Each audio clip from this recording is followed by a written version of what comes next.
A paz, irmãs. Estamos na leitura do livro A Vida Crucificada, de A. W. Tozer. Como viver uma experiência cristã mais profunda. Segunda edição, compilado e editado por James L. Snyder. Tradução, Lucia Makami. São Paulo, Editora Vida, 2021. Hoje começaremos a ler a parte 3 do livro, Os Perigos da Vida Crucificada. Capítulo 9. O preço da vida crucificada. Mas o que para mim era lucro, passei a considerar como perda por causa de Cristo. Mais do que isso, considero tudo como perda, comparado com a suprema grandeza do conhecimento de Cristo Jesus, meu Senhor, por cuja causa perdi todas as coisas. Eu as considero como esterco para poder ganhar a Cristo. Filipenses 3, 7 e 8. Quando Deus chama um homem para que o sigam, chama-o para que o siga a qualquer custo. O inimigo pode fazer o pior, mas, se o homem está nas mãos de Deus, nenhum dano lhe sobrevém. Ninguém pergunta quanto custaria para alguém se tornar um grande jogador de futebol, ou quanto custaria para alguém se tornar um advogado bem-sucedido, ou quanto custaria para alguém se tornar bem-sucedido nos negócios. Todos sabem que, quanto mais importante o objeto, mais alto o preço. O que custa pouco ou nada vale exatamente esse tanto. O desafio diante de nós é simples. O que estamos dispostos a pagar, sacrificar ou rejeitar para progredir na vida crucificada? A história da Igreja e as biografias cristãs estão repletas de exemplos do que as pessoas se dispuseram a pagar para viver a vida crucificada. Os mártires da Igreja formam uma linhagem longa e gloriosa. Da perspectiva do mundo natural, esse tipo de vida não parece glamuroso. No entanto, quando olhamos do ponto de vista de Deus, a perspectiva é totalmente diferente. O primeiro mártir cristão foi Estevão, que morreu aos pés de Saulo. Mais tarde, o grande apóstolo Paulo. Tenho certeza de que a morte de Estevão causou grande impressão no jovem Saulo. Nenhuma pessoa bem informada negará que nos últimos 50 anos tem ocorrido um declínio contínuo na qualidade espiritual da religião cristã. Não me refiro ao liberalismo ou ao modernismo, mas àquela ala evangélica do cristianismo a qual pertenço por convicção teológica e escolha pessoal. Creio que a situação se tornou tão séria que o observador sincero é forçado a questionar-se: a nossa religião evangélica popular de hoje é de fato a fé verdadeira dos nossos pais ou simplesmente alguma forma de paganismo levemente disfarçado com um verniz de cristianismo para torná-lo aceitável aos que desejam denominar-se cristãos? Visite sites de igrejas e o seu coração ficará apertado. Chegamos a este estado precário por causa de uma ênfase quase fanática na graça, chegando à total exclusão da obediência, da autodisciplina, da paciência, da santidade pessoal, do chamado para levar a cruz, do discipulado e de outras doutrinas neotestamentárias igualmente preciosas. Essas doutrinas não harmonizam com a doutrina da graça, do modo que ensina a maioria dos pais modernos da Igreja. Certamente, ainda que esses ensinos não sejam negados, são ou deixados à morte por negligência ou relegados a uma nota de rodapé com tantas explicações e interpretações que deixam de ser efetivos. A graça que surpreendeu os nossos pais, que os colocou de joelhos em lágrimas e adoração com tremor, tornou-se por familiaridade imortal, tão mundana que quase não nos afeta. Aquilo que era tão maravilhosamente precioso para os morávios, os metodistas e os seus descendentes espirituais, tornou-se algo sem valor para uma geração de cristãos devotada às próprias conquistas e entretida em seus próprios prazeres. Dietrich Bonhoeffer. Na minha mente, um homem sintetiza o que alguém precisa pagar ou renegar pela vida crucificada. Esse homem foi Dietrich Bonhoeffer, que viveu sob a sombra do louco nihilista Adolf Hitler. Bonhoeffer estava na casa dos 30 quando os nazistas chegaram ao poder. Ele era acadêmico, teólogo e líder brilhante na igreja confessional da Alemanha. e sua mente arguta e perceptiva lhe disse que as consequências políticas do socialismo nacional seriam uma guerra sangrenta para a Alemanha e o mundo. Seu coração cristão sensível recuou diante da inacreditável malignidade de Hitler e o seu bando de assassinos. Como pregador do evangelho, Bonhoeffer foi corajosamente à rádio alertar sua nação para as consequências inevitáveis de um sistema político, abre aspas, que corrompeu e desviou flagrantemente a nação, que fez o Führer seu ídolo e Deus, fecha aspas. Quando as nuvens de guerra se formaram sobre a Europa, Bonhoeffer deixou a Alemanha e passou a trabalhar na Inglaterra. Não levou muito tempo até que sua consciência cristã não lhe permitisse continuar num lugar seguro, enquanto seu país experimentava grande distúrbio. Abre aspas. Não terei direito de participar da reconstrução da Alemanha após a guerra. Fecha aspas. Disse, abre aspas, se não partilhar das provações desse tempo com o meu povo.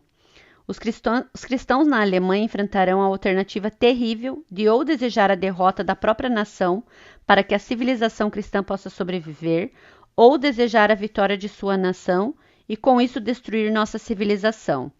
Sei qual dessas alternativas devo escolher, mas não posso fazer essa escolha em segurança. Fecha aspas.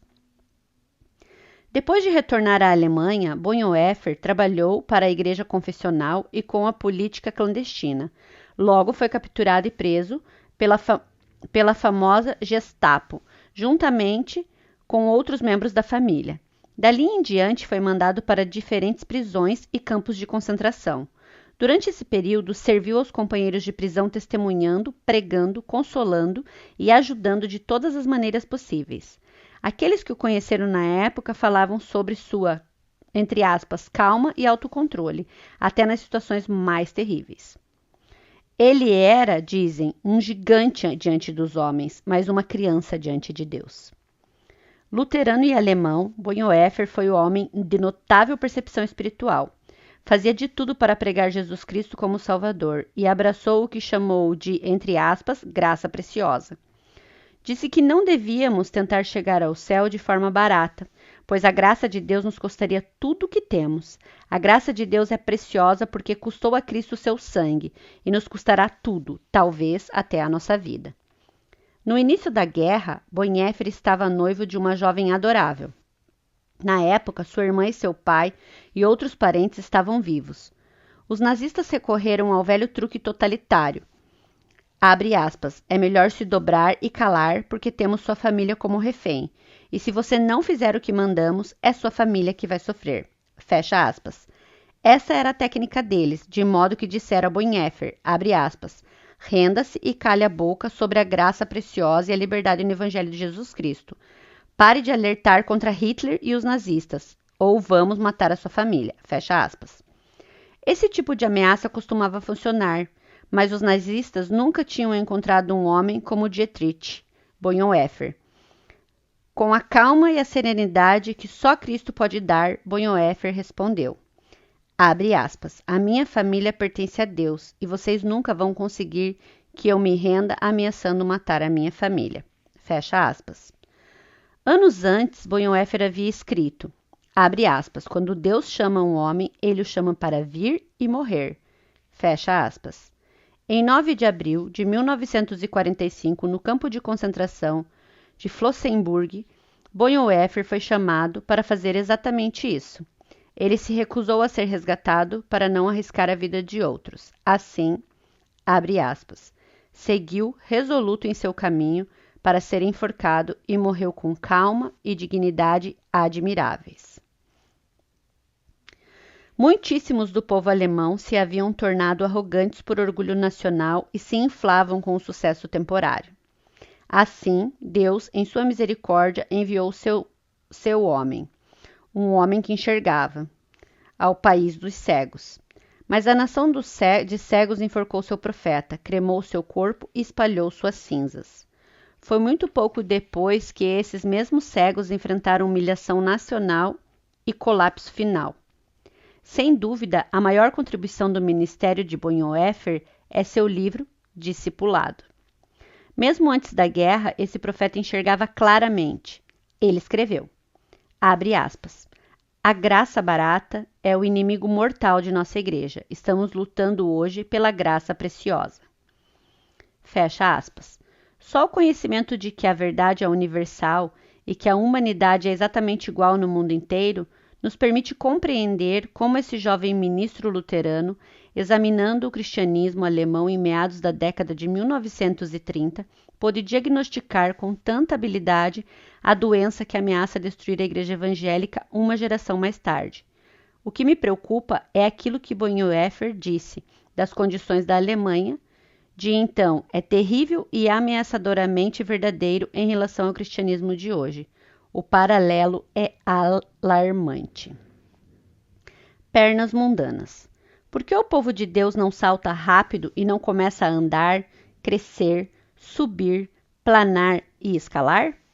Por que precisa ser mimado, afagado, cuidado, acompanhado e sustentado?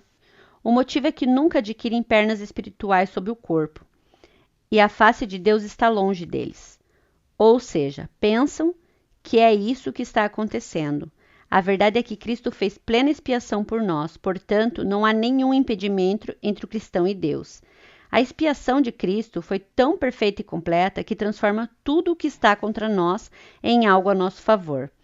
Isso transformou todos os nossos deméritos em méritos. Isso moveu tudo o que estava na coluna de débito para a coluna de crédito da contabilidade. Tudo que estava contra nós passou para o nosso lado. Essa é a maravilha da expiação em Jesus Cristo. Assim, por que levamos tanto tempo para nos livrar desse véu de obscuridade? Por que levamos tanto tempo para colocá-lo de lado, ver o brilho do sol, percorrer o nosso caminho rumo ao cume da nossa fé? Não é falha de Deus, porque a divagação não faz parte do plano de Deus para nós. Deus deseja que seus filhos cresçam na graça e no conhecimento de Jesus Cristo. Deseja que prossigamos para a perfeição. Deseja que sejamos santos. Assim, por que não nos empenhamos para sermos santos? O principal problema é que gostamos demais de nós mesmos. Nós nos empenhamos para nos manter de cabeça erguida. Tenho visto alguns chegarem ao altar em busca de piedade, mas, em regra, não tenho dó deles por estarem em luta. Alguns podem dizer, entre aspas, olhem aquilo, não é maravilhoso? Mas eu digo, entre aspas, sabe por que estão lutando? Estão lutando com Deus. Nunca é algo agradável de ver. Eles estão tentando manter a cabeça erguida, não querem render-se, não querem que as pessoas saibam como são desimportantes, inúteis e pequenas. Não querem que ninguém flagre a pobreza do coração deles. Assim lutam para manter a cabeça erguida. Homens e mulheres contemporâneos gastam bilhões de dólares por ano para manter a cabeça erguida. Rasgue a máscara de alguém comum e você descobrirá que ele é um pobre mendigo no espírito, na mente e no coração. Tentamos esconder esse estado interior, disfarçar a nossa pobreza e preservar a nossa reputação para manter alguma autoridade para nós mesmos. Queremos ter um pouco de autoridade no mundo. Não queremos renunciar a ele por inteiro, mas Deus quer tirar toda a autoridade das nossas mãos e nos levar para onde não reste nenhuma autoridade.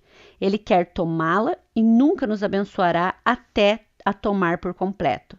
Enquanto você estiver no comando, enquanto disser, entre aspas, ouça agora, Deus, vou dizer como fazer isso. Você será um cristão medíocre, surdo para ouvir, frequentando retiros, igrejas e tendo todos os meios da graça à disposição, mas ainda assim não chegará a lugar algum. Gostamos de ter um pouco de glória para nós mesmos. Estamos dispostos a deixar Deus ter um pouco de glória, mas queremos uma comissão, só um pouquinho para nós. Queremos livrar parte de nós de pagar esse preço. Estou inclinado a pensar que algumas pessoas simplesmente nasceram para serem pequenas.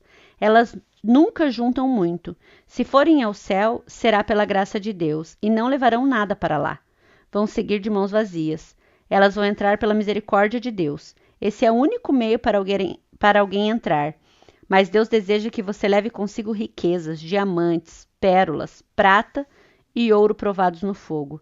Ele deseja que tenha uma colheita de almas, deseja que você envie suas boas obras diante de si. Deseja que você seja um cristão produtivo e frutífero. Contudo, muitos cristãos não terão nada para mostrar a Deus. Simplesmente não estão dispostos a pagar o preço. O autor de Hebreus disse: vocês se tornaram lentos para aprender. Hebreus 5:11. Ele não podia falar aos leitores da maneira que desejava, porque ainda que tivessem tido tempo suficiente para crescer e amadurecer, isso não ocorrera. Autodefesa. A verdade é que precisamos parar de nos defender, de estar sempre com pulsos fechados. Nós tivemos uma querida senhora que costumava ajudar-nos junto ao altar. Quando ela via alguém orando com os punhos fechados, dizia, abre aspas, agora abre os punhos, querido. Orar com os punhos cerrados significa que você está agarrado a alguma coisa. Solte, solte, abra as mãos para Deus. É isso, fecha aspas. Qualquer coisa que o mantenha afastado é um véu entre você e Deus, e é formado por coisas que são simplesmente bobas. Você nunca deixará de ser um cristão comum até desistir dos próprios interesses e parar de se defender. Entregue-se nas mãos de Deus e deixe-o só. Pare de tentar ajudar Deus. Nunca aconteceu de eu ter um dente arrancado sem tentar ajudar o dentista empenhado na tarefa. Sempre que viajo de avião, tento instintivamente ajudar o piloto, inclinando-me para a esquerda e depois para a direita. Somos igualmente tolos no que diz respeito às coisas de Deus. Queremos ajudar Deus. Não, entregue-se para Deus. Volte-se para ele e diga, abre aspas, Pai, estou cansado de ser um cristão comum. Estou farto dessa mediocridade, de estar na metade do caminho de onde devia estar, de ver outros cristãos felizes, quando eu mesmo não estou feliz. Estou enjoado de tudo isso. Quero prosseguir e conhecer-te. Forte, irmãs, vou repetir esse parágrafo. Entregue-se para Deus. Volte-se para ele e diga, abre aspas, Pai, estou cansado de ser um cristão comum. Estou farto dessa mediocridade de estar na metade do caminho, de onde devia estar, de ver outros cristãos felizes, quando eu mesmo não estou feliz. Estou enjoado de tudo isso. Quero prosseguir e conhecer-te. Amém, Senhor. Fecha aspas. Um homem teve uma grande experiência com Deus, algo que floresceu e desenvolveu numa experiência ainda mais maravilhosa. Ele andou com Deus e tornou-se conhecido como um homem de Deus. As pessoas chegavam a ele e diziam, abre aspas, irmão, por muito tempo você foi conhecido como alguém mediano, mas de repente está coberto de bênçãos. O que aconteceu com você? Fecha aspas. Bem, respondeu ele, abre aspas, não sei direito, mas aqui está o que aconteceu e como. Um dia busquei a presença de Deus e orei. Deus, preciso dizer uma coisa. Nunca, enquanto viver, direi em oração algo que não seja sincero. E a partir daí, tudo começou. Fecha aspas. A moeda de troca. A maioria dos cristãos está satisfeita vivendo a vida inteira como cristãos comuns. Eles nunca experimentam as riquezas daquilo que realmente significa ser cristão. Sem uma fome profunda e insaciável pelas coisas de Deus. Não há nada dentro deles que os incite a prosseguirem rumo à perfeição. A condição da igreja cristã de hoje é o resultado do excesso de cristãos comuns em funções de liderança.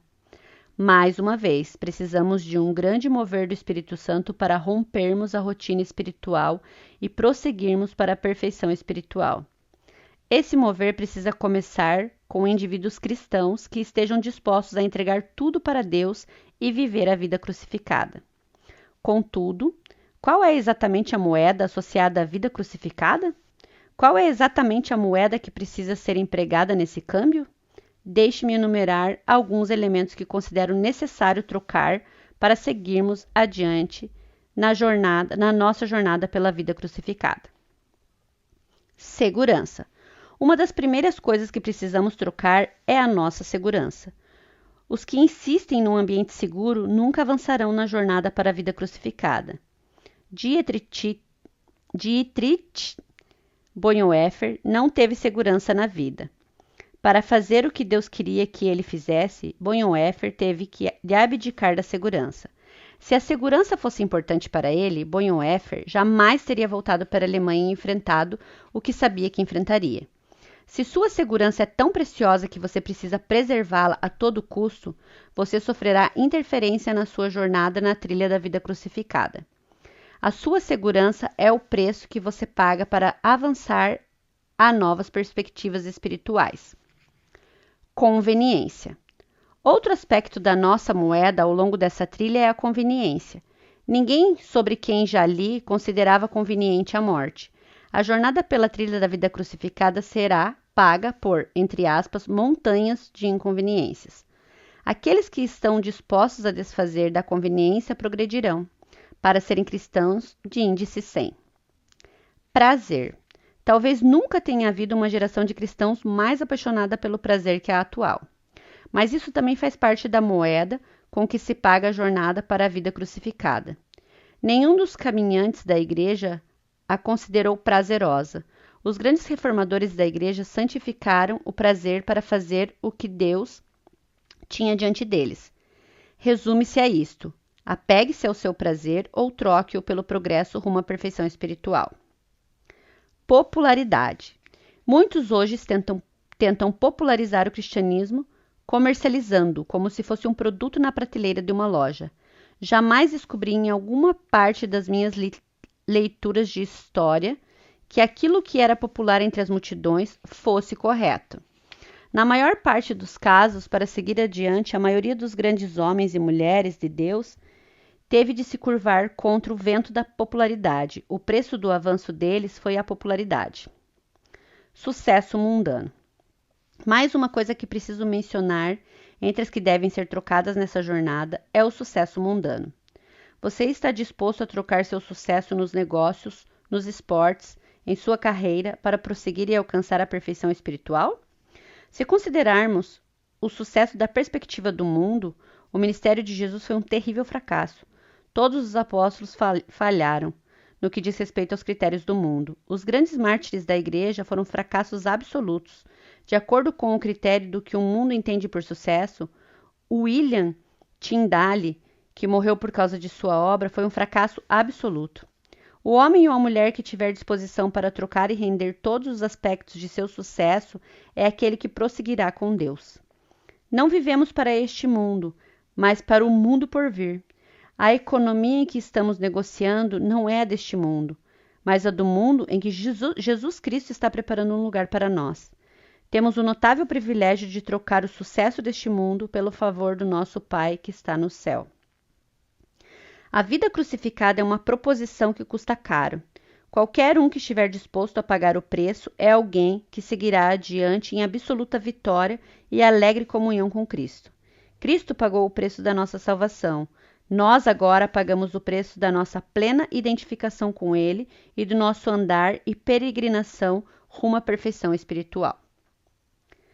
Ano Novo, 1945.